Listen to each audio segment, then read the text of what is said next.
Okay, let me get into a bunch of news here and then your phone calls because there is so much to cover. Look at this article. Give me a document cam shot on this, guys, for PrisonPlanet.tv viewers. The Washington Times, February 22nd. So this came out 2 days ago. I saw it this morning, and I couldn't believe it. This is the neocon Washington Times. But they do throw some curveballs occasionally. This is the popular Inside the Beltway column. Explosive news is the headline. We have this linked up on our websites if you want to find it. And it is a positive, fair article about the towers being blown up. I mean, I cannot believe this. And that's why you see the attack on 9/11 Truth everywhere, because it's so mainstream. The polls, on average, are over 50%. Some are even higher. You can't ignore these numbers. People are finding out. People are looking at the collapse of Building 7. And that's what this article talks about. The mainstream media can ignore this only so long, and then they are not even relevant if they don't start focusing on it. And their debunking exercises haven't worked.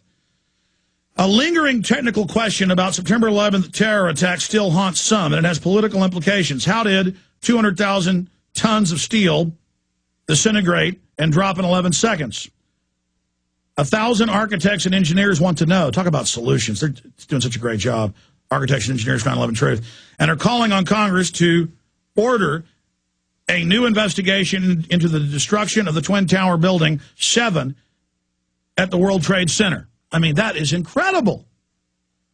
In order to bring down this kind of mass in such a short period of time, the material must have been artificially exploded outward, says Richard Gage, a San Francisco architect and founder of the nonprofit Architects and Engineers for 9/11 Truth.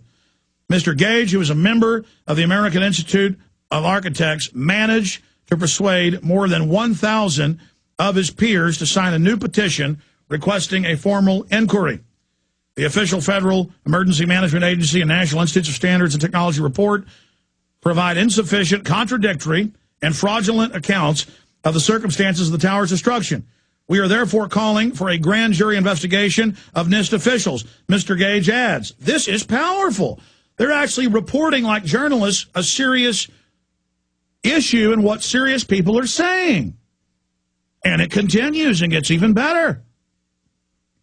The technical issues surrounding the collapse of the towers has prompted years of debate, rebuttal, and ridicule. He is particularly disturbed by Building 7, a 47-story skyscraper, which was not hit by an aircraft, yet came down in pure free-fall acceleration. He also says more than 100 first responders reported explosives and flashes as the explosions and flashes as the towers were falling, and cited evidence of a multi-ton steel sections ejected literally 600 feet at 60 miles an hour, and the mid-air pulverization of 900,000, or is that 90,000 tons of concrete and metal decking. There is also evidence of advanced explosive nanothermitic composite material found in the World Trade Center dust, Mr. Gage says. The group's petition at ae911truth.org is already on its way to members of Congress. Government officials will be notified that the misprision of treason, U.S. Code 18, Section 2382, is a serious federal offense which requires those with evidence of treason to act, Mr. Gage says. The implications are enormous and may have profound impact on the forthcoming Khalid Sheikh Mohammed trial. Stay tuned for more in this space. And they cover some other issues, other stories. I mean, come on. That, I commend Jennifer Harper. I wonder what's going to happen to her now. I mean, this is powerful stuff here. This is exciting. This is positive. And people ridiculed Gage and others when he had 20 members, then 100, then 500, then peer-reviewed journals, now 1,000, and growing. And they're not going to stop. And we've already won in the court of public opinion. That's why they're saying we're despicable, evil, horrible, un-American people. Look, Bill Clinton, his handlers carried out Oklahoma City. That's been proven. Covered all in my film, Road to Tyranny. Michael Savage comes out and says he's sure Obama's going to stage terror attacks, a Reichstag event. Is he bad? This is something governments do. Now, do we know in every case this is what they've done? No. But if they've done it over and over again, and it's declassified that they've admitted they've engaged in many stage terror attacks over the years, we must cover it. Oh, and it was unpopular day one, before 9/11, and on day one when I came out, and said it was an inside job with the evidence, sure. But I'm not here to win in a popularity contest, and today it's very popular.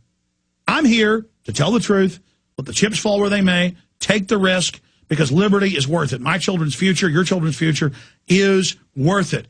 And that's why we're trailblazing and doing what we're doing. And that's why we've had so much success. And that's why those that want to prop up the system and those that are just jealous of somebody who's number one are coming after us. And I love it because they, no weapon formed against us shall prosper, Christ said. And everything they do against us backfires and only sends us more listeners and gives us a higher level of visibility so that people can come and actually see my films, hear the radio show, watch the TV show, find out what we really stand for. Judge a tree by its fruits. And again, I'll say to you out there, don't think you've got to save the world by yourself or overnight. Wake somebody up. Show them a film. Tell them about this radio show. Go speak out against water fluoridation at your city council. Go speak out against the amnesty program and how 800-plus cities let illegal aliens be above the law. Talk about the injustice. Talk about Geithner not paying his taxes. You expose this fraud one person at a time. There's no way it's going to stand. No way. So just continue and don't infight and don't get distracted and don't get diverted and just continue to hammer away because you've got the truth. You know you've got a pure heart. And so it's up to you because you do to be that leader you are. And that's what we're here doing is waking people up to be leaders.